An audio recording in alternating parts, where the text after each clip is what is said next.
Hi, Thrian. Welcome to Chapter 8. Chapter 8 is called That's Grim, That Is. For the next hour, Grandad had me hard at work. I'd left my hoodie with a little dragon in the pocket on a pile of dry grass cuttings. He'd seemed happy enough to stay curled up since the excitement of breakfast, but I couldn't help casting glances at it and smiling at the thought of what lay inside. I can't say I was all that heroic about the digging we were doing, but every time I started moaning, Grandad popped a caramel toffee in my mouth. We were just loading another wheelbarrow with tangled brambles when someone grunted. We both turned and saw a grim-looking man in faded blue dungarees wielding a hand fork like it was a lethal weapon. He was leaning across the wire fence that separated Grandad's garden from the one next door. "What do you think you're playing at?" he said, pointing at me. To be fair, I'm not sure he'd say this was playing, Grandad chuckled. Too right. I had blisters on my blisters from all the digging. I've had vandals in my garden, you know, the man said. Caused all sorts of mess. Kids mucking about in those fields think they can go where they like, including my garden. No respect anymore. I won't be having it. I'll be watching. And I'll be taking matters into my own hands next time it happens. And he pointed a threatening finger at me, as if I was the one to blame. Well, this is my grandson, and he's doing me a great favour by clearing the garden with me, Grandad said, still friendly, but his voice firm. He's a good lad. He won't need watching. The man glared at me, like he was waiting for me to show my true colours, and eventually growled. You just keep away from what's mine, you hear? I opened my mouth to speak, but Grandad popped a toffee in so I couldn't get the words out. Then the man pointed his fork past us towards the ugly heap of debris we'd piled up from our digging. There was lots and lots of bumbleweed. You better not let that lot near my garden. Blinking stuff. Once it takes a hold, you can never get rid of it. You won't get growing anything in there, not after the weeds dug its roots in.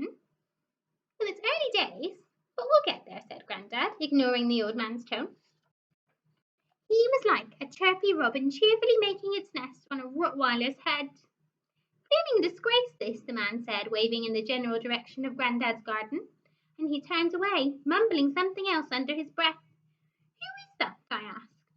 That's our neighbour, moved in a month or so ago. Name's Jim. Grim, more like, I muttered. We watched him stomp off towards his shed, where he wrestled with a huge padlock. He slammed the door behind him, and for a second we saw his face at the window, glowering out at us. Then a piece of ragged curtain was roughly pulled across. Poor fellow, Grandad said. Bet he just sat on a bumblebee. That's something that always amazes me about Grandad. He's brilliant at dealing with people. Even if someone is being horrible, he doesn't let it bother him. Not like it always bothers me. Instead of feeling cross or being rude back, Grandad actually seems to stick up for them. Poor blighter, he'll say. But it was his birthday and everyone forgot. Me, I reckon some people are just like that. Rude, I mean. What was Grim's problem, pointing his bony finger at me, as if I'd go near his stupid garden? I was pretty sure it wasn't vandals either, at least not the kind he was thinking of, because I'd seen something that Grim hadn't.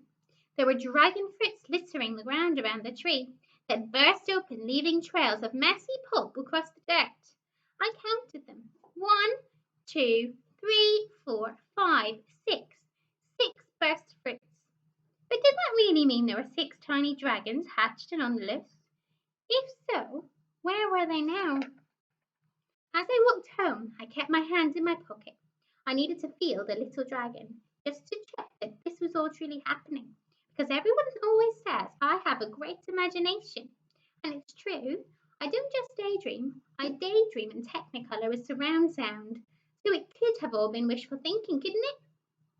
But as I walked, I felt my dragon's claws gently scraping my palm. And then I felt him curl up on my hand, coiling his tail around my wrist. And I knew this was no daydream. This was the real deal.